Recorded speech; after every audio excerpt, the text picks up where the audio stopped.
Okay. So I'd like to talk about the digital, which is an issue which has not been much addressed till now. And I don't want to talk about the digital as a technological solution for problems of the Anthropocene, but my point is more to understand why the digital is developing the way it is, and where is the digital leading us globally more on a long-term perspective than a short-term perspective. And I have to say a few words about how I started to be interested into that field. Actually, I'm a computer scientist. I worked on data, mostly on theoretical issues, but I spent a long time in China in the past decade, which was the decade when most of the main digital platforms were founded. And I got really fascinated by the ability of China to build those systems and follow somehow the US tracks. And the fact that Europe was not developing similar systems, and so in different regions of the world, very different attitude toward the digitals were being shaped. So I would like to, in this talk, I would like to raise essentially, or to address two questions. The first question is about the contemporaneity of the digital revolution and global warming. So I will use the term global warming as a generic term for the ecosystemic change that occurs now, and that includes many more aspects than global warming. And digital revolution also as a generic word for all the parts of society that are changing because of the use of digital systems. So why do these two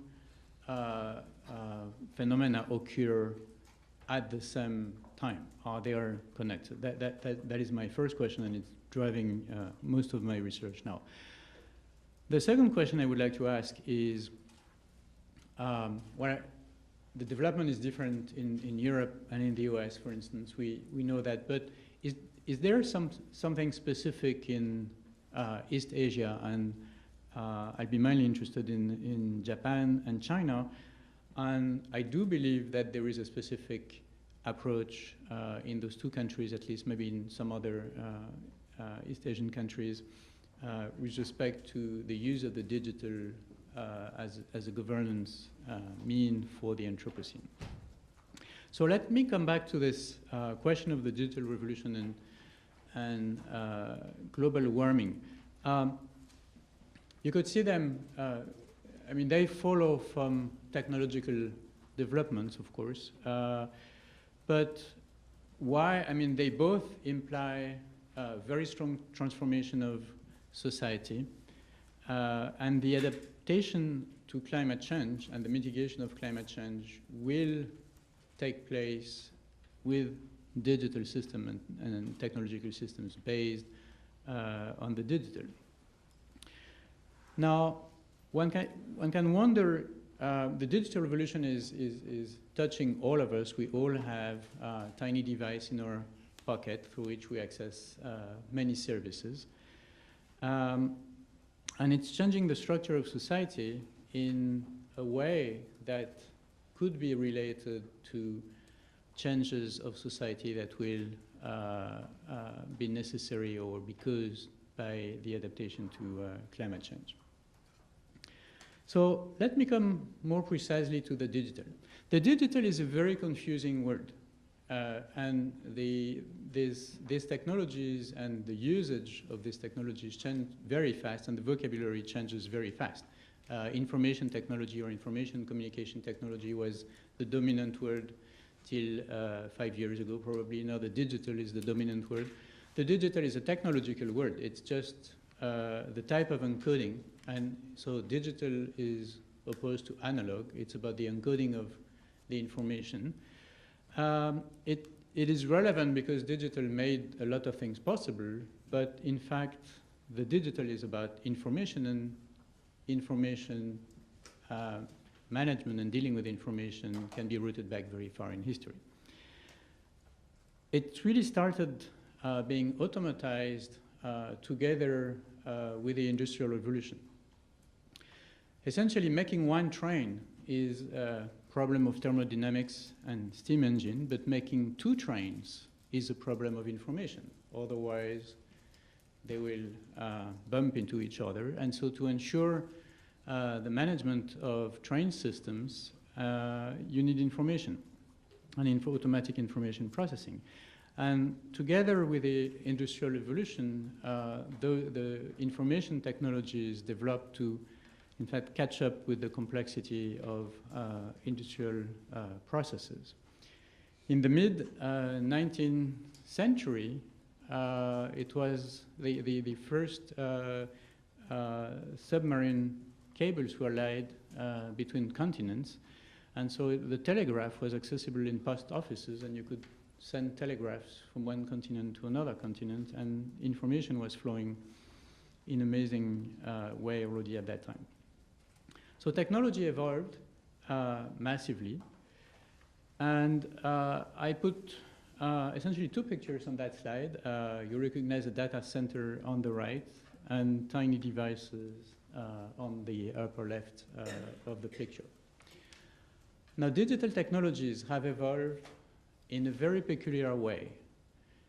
Essentially, very tiny devices and very big devices, huge devices. That's where it stands now. So those tiny devices are everywhere. As I said, we all have one in our pocket, but that room is monitored by camera, and so on. And the order of magnitude of the number of these devices is in the hundreds of billions, or will be soon in hundreds of billions of such controlling and monitoring devices. Now, those devices allow systems, people, whatever, to access information, and then they send information to systems. Now, the systems could be organized with many, many, many nodes as the communication system, but they are mostly organized around extremely big nodes, the mega data centers that are concentrating an amazing volume of data and computational power and control. The biggest data center control as much as the power of a nuclear plant just by themselves. So this is the architecture that we have today. Hundreds of very small sensors, and the data concentrated, the data and the computation concentrated in just a few places. So that changes the structure of our exchanges. Essentially, each time two individuals, or each time you exchange, we exchange with systems, machines, we buy something, we consult information, and this will be the case for more and more of our exchanges. This goes through a system which is a massive global system, and for some of the systems, just essentially almost a unique global worldwide system dealing with all the data of commercial data or transportation data or whatever. So this is the structure of the system, and it is very peculiar. When I think about global warming, I see very similar points, because essentially there is a complexification of human activities, in the sense that we now have to take into account the interaction with the natural environment that we could ignore in the past. And so the relation between local and global changes with the adaptation to the new ecosystemic condition in a way which is somehow similar to what happens with the digital. Now, global warming, you probably know much more than I do about global warming, but there is something about the control. There is a very important issue about control, which is that we are losing control on the reaction of the ecosystem to our activities. So on one hand, with the digital, we have the ambition to be in control of all the phenomena that are based on information exchange, which is essentially everything. And on the other hand, we are losing control on the behavior of the Earth. I'm taking again this picture about the great acceleration, showing the trends in the in society and in the Earth system, just to show that in fact very similar trends have occurred in the digital world. So this is the computing power of machines that, in fact, Moore was an engineer who predicted in the late 60s that there would be an exponential increase in the capacity of machines for the coming decades, and it's been the case. So essentially everything has increased: the memory capacity, the computational power, the speed of computers, the integration of circuits, which makes your smartphone more powerful than an airplane 20 years ago. And so this great acceleration in computing has taken place in all aspects of computing. It could go much further with quantum computing, which would be a very important revolution in computing. That is very problematic for the world, because it's if quantum computing succeeds, it would kill all the cryptographic techniques that have been used till now, and that make secret communication possible. So it's an enormous change with many consequences. Now, the use of computers to model complex systems, this is one aspect which is very important, because it made possible the modeling of the Earth system and the understanding of the behavior of the Earth system, and that led in the 70s to the first results on understanding that maybe there was a problem with the Earth system. So I put just one picture, but we could have chosen other pictures showing the same type of acceleration. So this is about the accuracy of weather prediction for an increasing number of days, and you see that in all cases this accuracy is increasing over the years. And so the capacity of computers to predict the behavior of complex systems has been increasing tremendously, and it is at the basis of the financial success of large digital platforms. Now, where it is heading to is difficult to say, and so I put together this two pictures. On one hand, we have a picture of OPEC about their prediction of the world demand for crude oil, depending upon the growth of various assumptions on the growth of GDP. But even on their pessimistic assumption, essentially it continues to grow and then stabilizes. But then the picture which is produced by scientists on the carbon budget that we still have to maintain the Earth system to the 1.5 to 2 degrees temperature increase is very different from the OPEC prediction. So we have an amazing discrepancy between what is produced by scientists and what is envisioned by strong economic powers.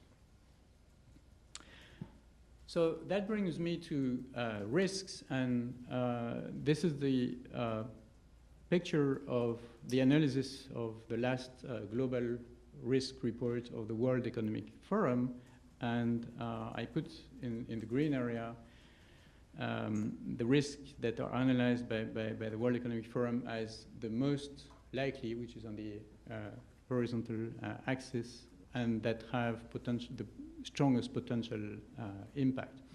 Now, I find this picture quite interesting because you see that in the green area, all the risks are related to environmental issues, but one, which is the risk of cyber attacks. So there are very few connections between cyber and environmental issues, but I think this is a topic which will be of growing importance. The cyber is connected to everything. The cybercrime has already a cost which is very impressive, and cyber attacks and cyber activities is now used by countries against other countries, and it's a priority now of government. So there is a new arm in the militaries of several countries, which is the cyber force, and it will obviously also be used by activists to attack installations for one reason or another, but obviously global warming and cyber will be increasingly related topics in the coming years. Things are completely interrelated, and so human society is embedded into the natural environment. That's very obvious fact, but the digital is also embedded in the geography. There is a lot of, the word virtual is widely used in this field.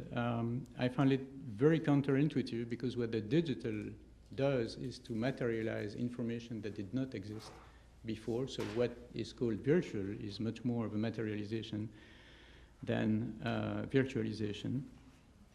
But so there is a strong dependency between the digital and the geography. Submarine cables are located in very specific areas where they end up under the control of states.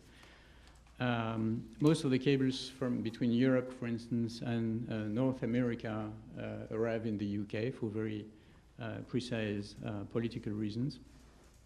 And they are very important geographical points. So the Egypt, all the cables from between Europe and Asia go through Egypt, for instance. So there are a lot of fragility, but also political dependencies between the cyber world and the geography. But the thing which is important is that the converse figure is also valid. Nature is embedded into our transformation of nature, our control of nature, and including to the information level of natural systems because of the transformation. I put a picture of CRISPR-Cas9 technique, but because of the ability to transform the information system of nature by dealing directly with the DNA. But our society, the human society, is also embedded into the digital and the cyber in a way that would, if we were cutting the cyber today, almost everything would collapse. There would be no banking system, no transportation, no energy production. Essentially, everything would stop. So there is a double embedding. So the cyber is embedded into the real world, as we used to say, but the real world is embedded into the cyber now exactly the same way. So whatever we think about, we have to take into account the cyber issue. So where is this transformation leading us? I don't know. It could, politically, it could go to many different directions. There is a capacity for more interaction between agents, people, and there is a movement which goes from a vertical structure to something like a bottom shape, the symbol bottom shaped society, where there is a lot of horizontal exchanges, but it goes through central points. So a lot of horizontal collaboration, but a control through a central point. So a lot of the verticality of our social organization is collapsing towards horizontal exchanges, but controlled, nudged by very centralized global system on Earth. There are very interesting phenomena that are emerging, and I want to mention trust. While trust was widely ensured by institutions in a vertical way, there are new trust systems emerging that are essentially ensured by horizontally by people. So this has made possible, for instance, carpooling. There are now very efficient carpooling system that did not exist. I mean, carpooling was a dream in the past, but never really succeeded because of the question of trust. Now carpooling works very well because trust is ensured, because passengers are evaluating drivers and drivers are evaluating passengers. So those are, to my opinion, the trust is among the issues that, to my opinion, will have very important impact. Okay, so that brings me to Asia and what is specific in Asia, and this is mostly, I mean, I have no definite answers on that, and I would would really like to more ask a question than give an answer. We see the digital as mostly American because the main actors of the digital are from the US. And the interest to the digital is mostly the digital in the US. And I think Julia yesterday mentioned the fact that there were very few historians in the UK working on Asia. In computer science, it's very hard to publish a paper on an analysis of the internet in China, for instance. It doesn't get accepted to conferences because nobody cares. The same paper on the behavior, same topic, but about the US, goes published in conferences, and you just have to look at computer science conferences. They speak about internet in the US, not internet in Asia. So the knowledge about what goes on in the US is much higher. Now, there is a development of digital systems, both at the level of making the machine, the chips, but also the digital system that people use, search engines, social networks, and etc., which is very active in Asia. Now, my feeling is that, and so Japan has this Society 5.0 program, which is somehow very naive because it comes with Society 1.0, which is the gather, hunter, and Society 2.0, and etc. What is interesting is that from 1.0 to 2.0, there is a strong acceleration. So the first one is about 10,000 years, and it's 1,000 years, and then it goes down. So I guess Society 5.0 will be 1 year if we follow the time decrease between the various steps. So there is something very naive about the setting, but it seems to me that there is a very strong ambition at the same time. So it's developing the digital in a vision that is rooted to the history of humanity, essentially from its beginning till today. And I think this is very specific. So the wording, so those are copied and pasted from the official website. So the wording is really centered, human-centered So although this system is going to make full use of AI and machines, it is not going to be controlled by AI, but controlled by humans and centered on humans. And what the official site of the government says is that Japan aims to become the first country in the world to achieve such a human-centered society. I have seen nothing similar, neither in Europe nor in the US, where I see more the digital as a solution for cities, as a solution for aging, as a solution for health problems, whatever, but never a holistic vision that encompasses everything. There is a very similar system in China, which is the scoring system, the social scoring system, which doesn't exist at this stage. There are many experiments made in many different places, different frameworks. It's been heavily criticized for its police and control aspects in the West, but as the Japanese system, it is an encompassing system, so it includes the relationship with the environment, the attempt to reduce corruption, and many of these aspects. And there was, in a recent issue of the Washington Post, an article that was somehow taking another orientation and asking that